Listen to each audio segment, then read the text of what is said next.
Welcome to the deep dive.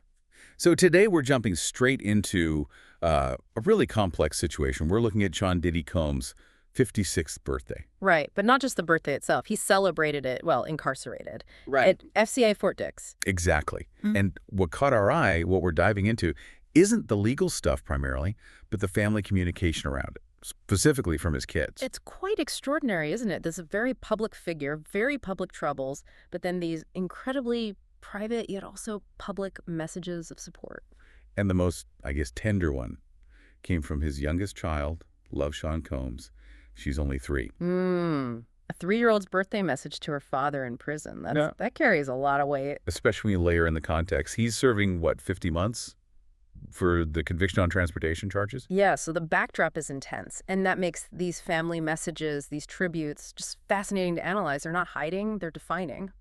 So our mission today, for you listening, we're going to unpack the emotional layers, maybe the strategic layers too, of that simple social media post from Love. And look at how all 7 children, quite a range of ages there, seem to be presenting this united front. Yeah, and figure out how these shared moments from the past and these little symbolic gestures, how they're being used to keep that family connection alive during a massive crisis. Okay, let's start with Love's message. It was posted on an Instagram account, which, interestingly, the source's note is managed by her mother, Dana Tran. And Dana Tran's background is in cybersecurity. That detail immediately tells me this wasn't just a casual off-the-cuff post. Right, it suggests intention, strategy maybe. Absolutely. Someone who understands digital platforms, security, messaging, they're likely thinking carefully about how this comes across. It's more than just a sweet photo. It feels like a carefully deployed emotion. And the caption itself, it's so simple, but, Yeah. well. Happy birthday, Daddy. I was almost 2 years old in these pictures. Miss you. I'll eat some cake for you today. That line, I'll eat some cake for you today. That's really the heart of it, isn't it? That's Well, it's a symbolic act. Yeah. A substitution. She can't share the cake with him, obviously.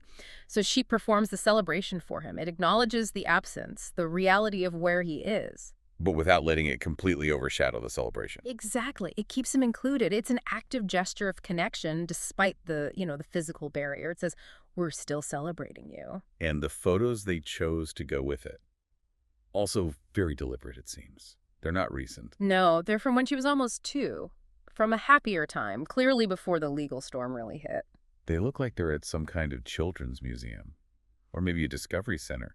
There's like a play crane, a boat structure. Yeah, and the descriptions, Diddy's dressed really casually. Red shirt, shorts, bucket hat.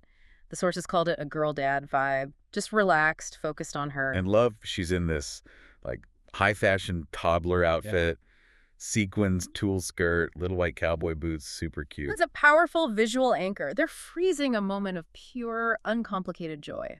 They're basically saying, this is the memory we're holding on to. This is the father we remember and celebrate. It creates this contrast, doesn't it, between that past happiness and the current, much grimmer reality.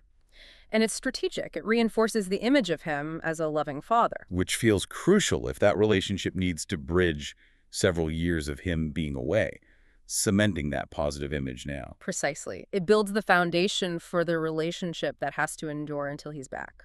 So that's the youngest child's message. Very specific, very tender. But what about the bigger picture? The other kids? You mentioned a united front. Yeah, and it seems quite coordinated, especially when you consider the sheer range of ages here. Diddy has 7 children. Let's run through them quickly. Quincy is 34, Justin's 31, Christian, who goes by King, he's 27. Then Chance is 19, the twins Jesse and Delilah are 18. And then Little Love at 3. So you've got adult children, teenagers, and a toddler. Right. Getting a unified message across that kind of demographic spread. That takes effort, that suggests intention. And the sources did note that the older kids' messages often had a similar line. Happy birthday, Pops. Love you, miss you. That kind of refrain. That consistency is really telling, I think. It's not just individual expressions of love, though I'm sure that's there too. It feels like a strategy. A strategy for what, though?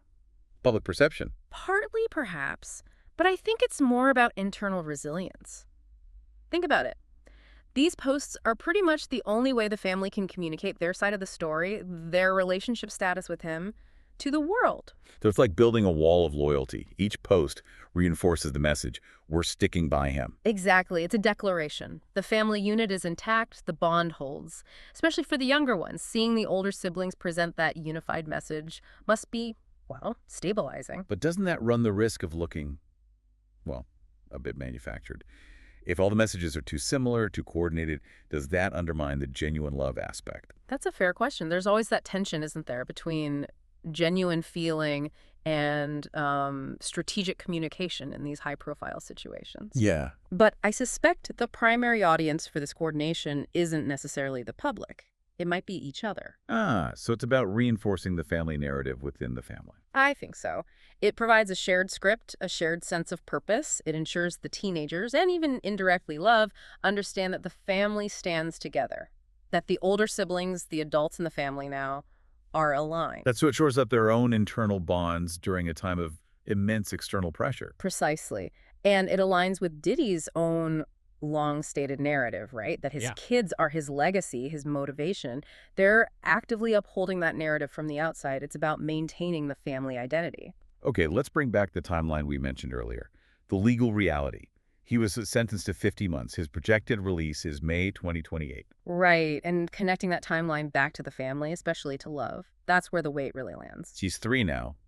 If he's released in May 2028, she'll be nearly 6. Nearly 6 years old. Think about that. Ages 3, 4, 5, those incredibly formative years.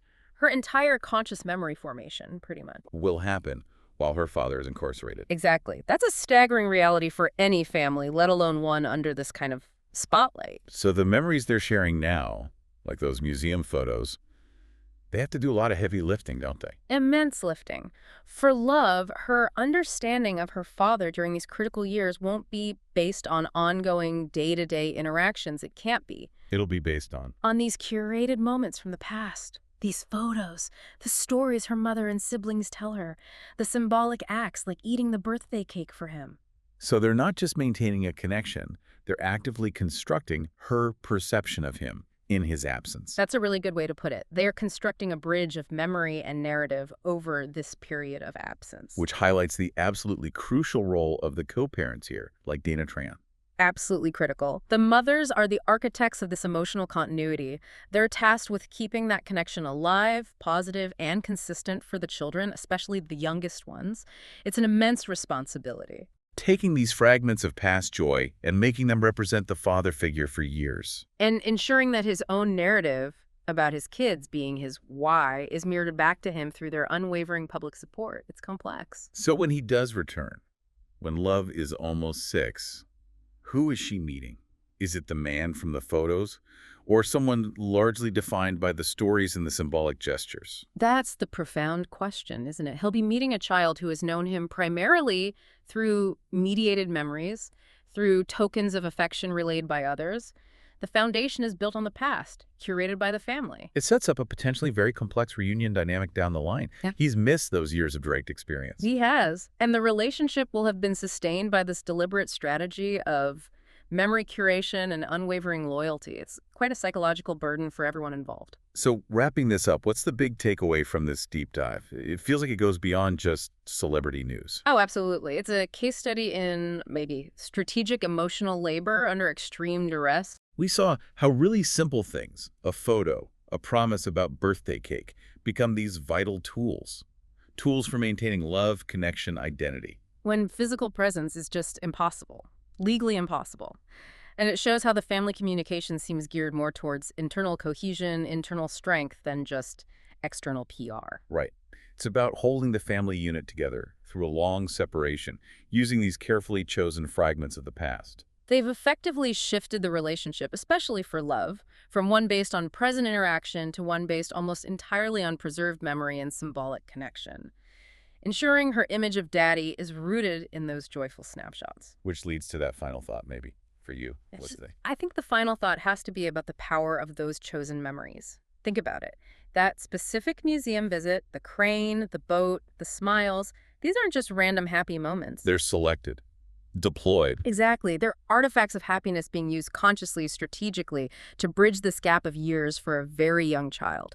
To, in a way, inoculate her against the harsh reality of the absence. So the question becomes, How much weight can a memory from age 2 actually carry for a child of nearly 6? How much work does that photo have to do? It really makes you reflect, doesn't it, on the memories we choose to hold onto in our own lives, especially in relationships that involve distance or difficulty. How do those chosen moments shape the entire connection?